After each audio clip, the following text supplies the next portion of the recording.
Hi, I'm Pankaj Chauhan, domain investor, technical consultant. आज बात करेंगे GoDaddy से डोमेन बुकिंग करने में प्रॉब्लम क्या है।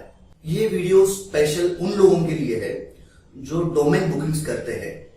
3 केसेस में डोमेन बुकिंग होता है। एक तो आप डोमेन इन्वेस्टर हो, दूसरा डोमेन कंसल्टेंट हो, या फिर किसी प्रोजेक्ट के डेवलपर हो, या फिर कोई प्रोजेक्ट आपने ऑर्डर ले लिया है। तो उन 3 केसेस में आप डोमेन बुक करते हो, आपके क्लाइंट के लिए या फिर खुद के डोमेन इन्वेस्टमेंट के बिजनेस के लिए। डोमेन इन्वेस्टर खुद अपने डोमेन बुक नहीं करते। मतलब 90% डोमेन इन्वेस्टर जो है उनकी खुद की एक टीम होती है, उनसे डोमेन बुक करवाते हैं। तो उस केस में और बाकी जो सेकंड केस है, जो डोमेन कंसल्टेंट है जो किसी के लिए डोमेन बुक करते हैं, उस केस में, और थर्ड केस, ये तीनों के लिए ये वीडियो यूजफुल है। अगर आपने कोई डोमेन बुक कर लिया और उसका ट्रांजैक्शन हो गया, आपको मेल आ गया GoDaddy की तरफ से या फिर आपके जो डोमेन रजिस्ट्रार है उसकी की तरफ से, फिर भी वो डोमेन उसी पैनल पे अगर अवेलेबल बता रहा है तो उसका मतलब कुछ टेक्निकल प्रॉब्लम है, उसकी वजह से डोमेन बुक नहीं हुआ।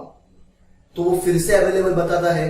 बहुत सारे डोमेन्स अवेलेबल बताते हैं, लेकिन कार्ट में जाने के बाद वो अनअवेलेबल बोलकर एक मैसेज शो करता है। तो इसका मतलब ये होता है कि वो डोमेन ऑलरेडी बुक्ड है। लेकिन कुछ केसेस में कुछ domains already add to cart करके कार्ट में भी बताए जाते हैं और उसका पेमेंट फिर से हो जाता है।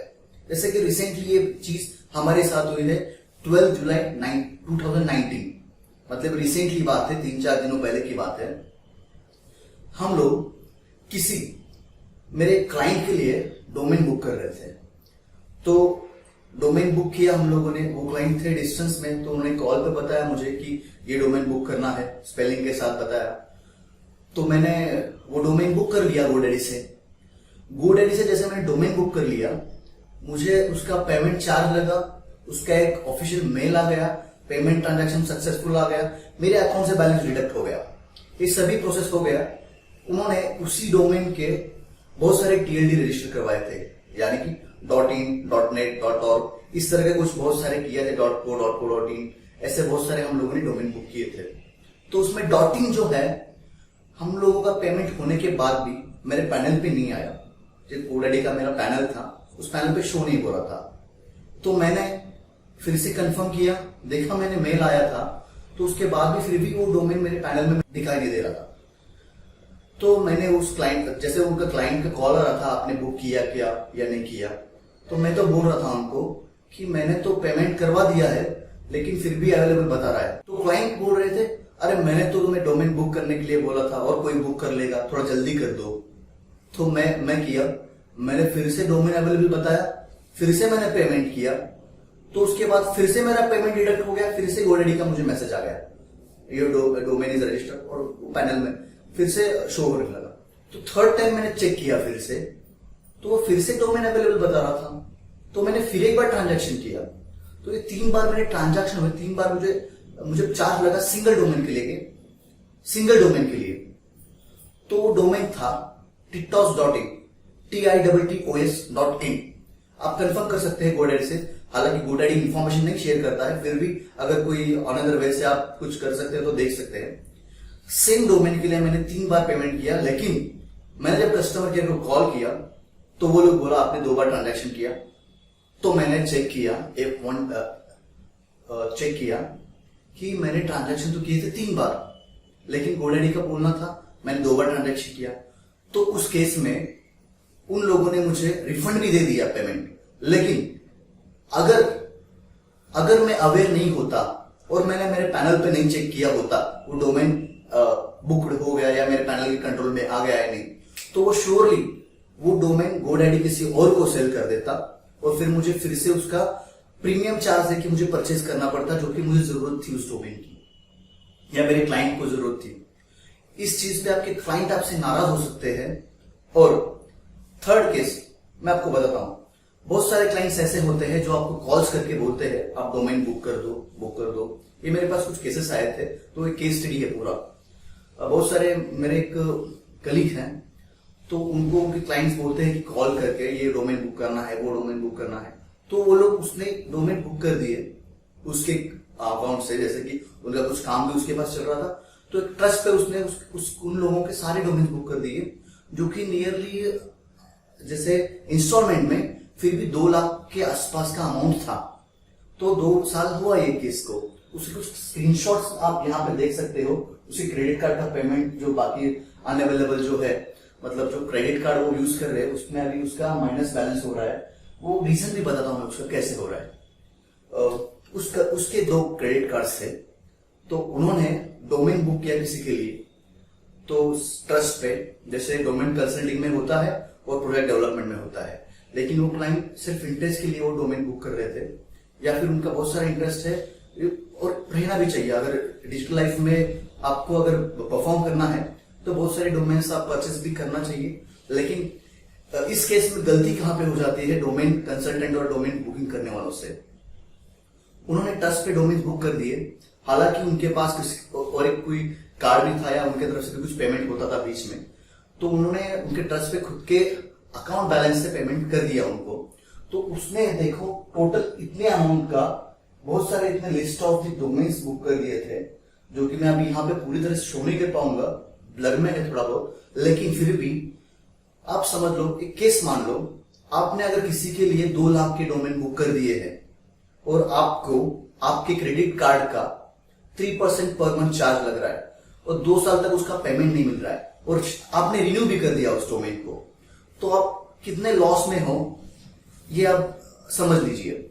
एक तो आप डोमेन बुकिंग का क्लाइंट से कुछ चार्ज नहीं ले रहे हो, मतलब एक्स्ट्रा गोडैडी जो लगाता है उससे उसके ऊपर 100 रुपए 200 रुपए या फिर आप जो कुछ भी आपका कंसल्टेंट या डोमेन बुकिंग फीस है, एक तो वो नहीं कर रहे थे, फर्स्ट थिंग। सेकेंड थिंग, खुद की इन्वेस्टमेंट हो रही थी उनके डोमेन के लिए जो कि उस क्लाइंट के है, उनका काम चल रहा है। तो मान लो 2 लाख का इन्वेस्टमेंट उन्होंने खुद की तरफ से किया और क्लाइंट ने 2 साल बाद पेमेंट दे दिया, तो आप समझो आपके 2 लाख का क्रेडिट कार्ड आपको चार्ज कर रहा है 3% पर मंथ। तो 2 लाख का 3% पर मंथ यानी साल का हुआ 60% के ऊपर 66%, और 2 साल के हुए मतलब 1 लाख के ऊपर का अमाउंट जो 12 लाख और ये ऊपर की जो कुछ है 2 लाख का जो है, अब 2% से 2 लाख का आपने डोमेन का इन्वेस्टमेंट कर दिया और क्लाइंट ने आपको पेमेंट किया 2 साल बाद। तो इसका मतलब आप कैलकुलेट करो, क्रेडिट कार्ड जो है आपको चार्ज कर रहा है पर मंथ 3%, जो कि आप खुद के पैसे से दे रहे हो। क्लाइंट को तो आप रेंट नहीं या फिर जो कुछ उसका इंटरेस्ट लग रहा है वो तो आप नहीं मांग सकते, आप तो कुछ चार्जेबल सर्विस नहीं दे रहे, आपको क्लाइंट के लिए एक सर्विस दे रहे हो। तो क्रेडिट कार्ड का आपका 2 लाख के पीछे आपको 2 साल में टोटल 1,32,000 आपका लॉस हो गया सिर्फ इंटरेस्ट के लिए। और उसके बाद 1 साल के बाद आपके पहले वाले डोमेन भी आपने रिन्यू कर लिए, उसका लगा आपको 45,000।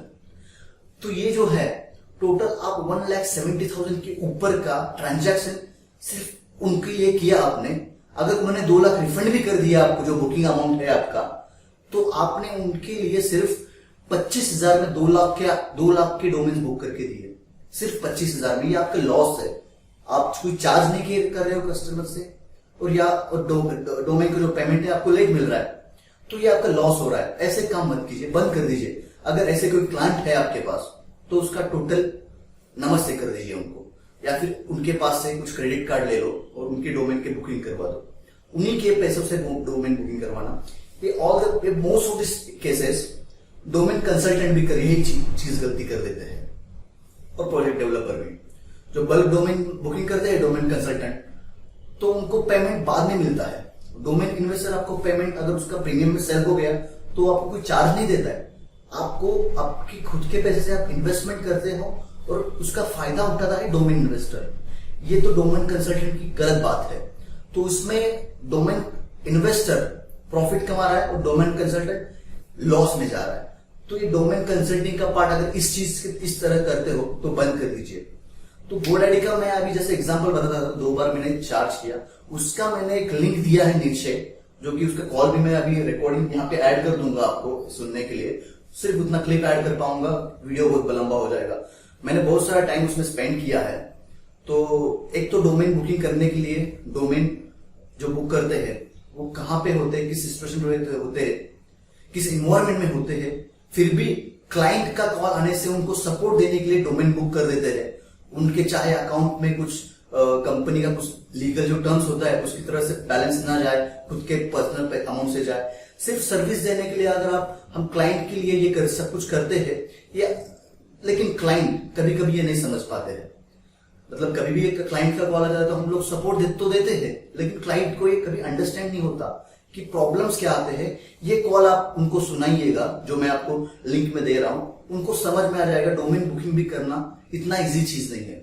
और गलती से पेमेंट कट हो गया या डिडक्ट हो गया तो उसको रिफंड लेने के लिए कितना लंबा प्रोसेस है, 7 दिन। वो 7 दिन तो GoDaddy बोलते हैं, लेकिन उसको महीना लग जाता है पेमेंट आने में। तो ये आपका इन्वेस्टमेंट हो रहा है, इसके लिए आपको ना क्लाइंट पे कर रहा है ना GoDaddy पे कर रहा है, तो ये क्यों करे आप? ये सब चीज जो है ये टोटल बंद कर दीजिए। डोमेन कंसल्टेंट के बारे में बात कर रहा हूं मैं आज के दिन में, या फिर प्रोजेक्ट डेवलपर के लिए भी। प्रोजेक्ट डेवलपर भी सेम गलती करते हैं जो डोमेन कंसल्टेंट करते हैं। तो अगर ऐसे कोई क्लाइंट है आपके या फिर ऐसे कोई डोमेन इन्वेस्टर है, टोटल उनका काम बंद कर दो। मैं ऐसे नहीं बोल रहा हूं कि उनका काम बंद कर दो, इन शॉर्ट उनके पास से एडवांस पेमेंट ले लो तो ही डोमेन बुकिंग करना। खुद के पैसे से कभी डोमेन इन्वेस्टमेंट मत करना। डोमेन बुकिंग अगर खुद के पैसे से करोगे तो लॉस में जाओगे, अगर वो क्लाइंट टाइम पे पेमेंट नहीं दे रहा है तो मैंने अभी आपको बताया, आपने 2 लाख का डोमेन बुकिंग उनको 25,000 में कैसे दे दिया, तो आप लॉस खा रहे हो। वो क्लाइंट नहीं खा रहा है या फिर वो डोमेन इन्वेस्टर नहीं खा रहा है। डोमेन अगर प्रीमियम में चला गया तो वो कभी आपको पैसे ज्यादा नहीं देगा, जितना डोमेन का अमाउंट है उतना ही देगा, लेकिन आप लॉस में जाओगे।